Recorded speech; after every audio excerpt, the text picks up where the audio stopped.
Good morning. It's Wednesday. Great day because halfway through the week. I am going to speak for just a couple minutes. I have a couple of products that I've kind of talked about in the past, but I haven't really showcased them themselves while talking about them. I've shown them as a whole with the unit. So, two of the things that I do in my slip bobber rig, and I turn it into kind of a boomerang of sorts, is a number 5 stainless steel split shot right above my swivel, in between my slip bobber and the swivel. It gives it something to bump against. It doesn't hit the swivel itself, and it allows for the most of the weight in the rig for casting. When I'm not in a drop shot, spin shot hook setup, which I do actually do quite a bit, but in most situations now, with the way that I've been fishing, I've been using conventional hooks because I am literally teasing the fish with like a single piece of bait, as opposed to 3 or 4 pieces of corn on a hook. I'm using one that's barely covering the hook, and I use a size 8 salmon egg hook, which is really tiny little circle hook, and it works great. I mean, even the big grass carp, they don't even tell. They just sit there and barely suck it with their mouth, and boom, their hook's set. They literally don't feel that they have a hook in their mouth. They just feel that they've taken bait.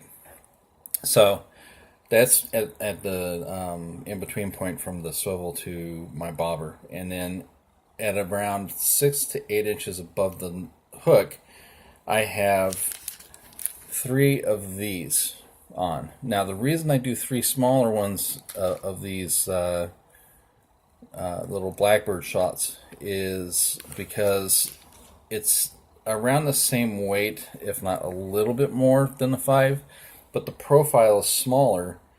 So not only does it cut through the air easier than the 5, it also is something that the fish don't pay attention to when they look at the bait, because the profile is so small. Fish see smaller things, smaller profiles, a lot less than they see size. So, for instance, those, like my 11-inch bull shed, for instance, it only weighs about 6-7 ounces. Well, no, it's even less than that. I think it's like 5 ounces, actually, which is, a decent amount of weight for a lure. But it's a lot bigger than its weight would suggest. So for that same weight, I have more mass in my lure than other ones that are comparable. They see the mass, they don't see the weight, and that's kind of the same principle on these blackbird shot.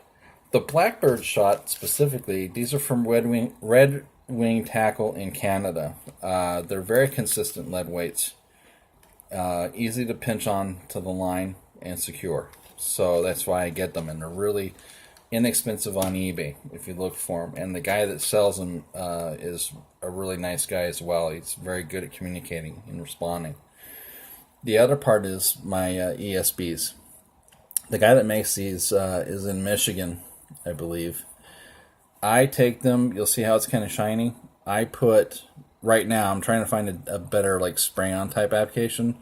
Right now, I just take the cheapest nail clear coat nail hardener that I can find, and I put it on. And the thing with it is that once it dries, the agent that keeps it wet is gone. It loses a lot of its parasitic weight once it's dried out. I mean, it's kind of heavy when you first put it on, but these are really buoyant. And this is the largest size that he sells, by the way. This is a size 6, I believe. This is one that they use for like catfish and steelhead. It's extremely buoyant. It's that carved bumper foam, so it's really super resilient. I've actually run over one of these, one of the first ones I got, and it was completely flattened almost. It just had the barest minimum of width to it at that point. It still floated. It still worked perfectly fine. The tube in the middle was unaffected. So I've been really sold on them. They machine a bead and glue the bead right into the middle of the straw. And the straw is kind of like a coffee straw, but really super thick.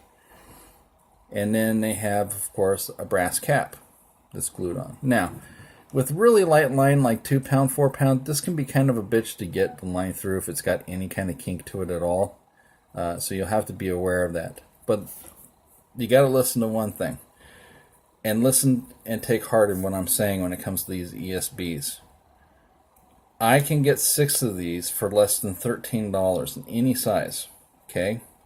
They have worked for me better and with less weight associated than any of the other commercially available slip bobbers on the market. Okay? Now, I used Phil for quite a while because I thought they were the best. And I used Walmart ones for like $1.50 a 3-pack. And they worked better than the Phil, so I switched to those. Then I'm looking online one day because these Walmart ones would still wear out and my line would get caught on the bottom. Brass collar, bead in the top. No need for a bead aftermarket unless you want an indicator. And I use rubber stop knots. I don't use the fabric ones anymore because they expand and they get loose. I literally I get a 100-pack from eBay for like $7. There's little tiny rubber ones that slip on the line. You pull them, whatever, and they hold perfectly because this machined end is really super small. It's just enough for the line to go through. And by the way, I've been able to get up to 50-pound line through these. I just did an experiment for flathead. I really didn't like it, but I made it long enough to where the bluegill would sit on the bottom with my Carolina style rig, but this would be the indicator on top. I don't feel my hands, so everything I do is by sight and by feeling in my forearm.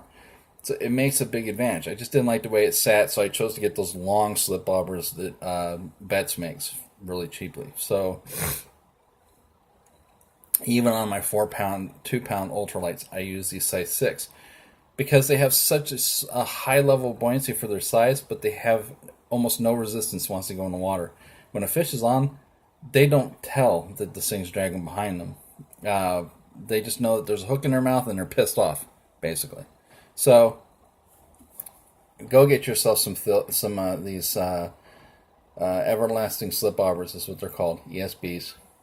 They're from HLG Outdoors. I don't get them on eBay or Amazon. I've not seen them on there. I get them direct from ESB themselves.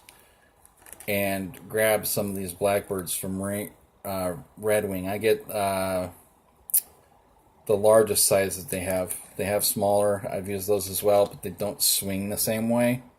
So if you get a size 6, you get a number 5 above your swivel, and 2 or 3 of these, depending on the size of the bait you're using, you're going to be perfectly set up. It'll fling out there that slingshot kind of boomerang style. You can get really accurate with it. There's all sorts of different colors. I always get the orange because for my eyes it's the most visible. Once I coat it with this stuff, I can bang it on rocks. It takes a long time for the finish to wear off. If you throw them with the finish on them without protecting them, they wear out really quickly and they start turning white. It's the cheap curb paint that's commonly used by the cities to paint orange on and the other colors on curbs. And they're sent to Kamal, who does bobbers as well, for the paint work. He builds them, but he has them painted at Kamal.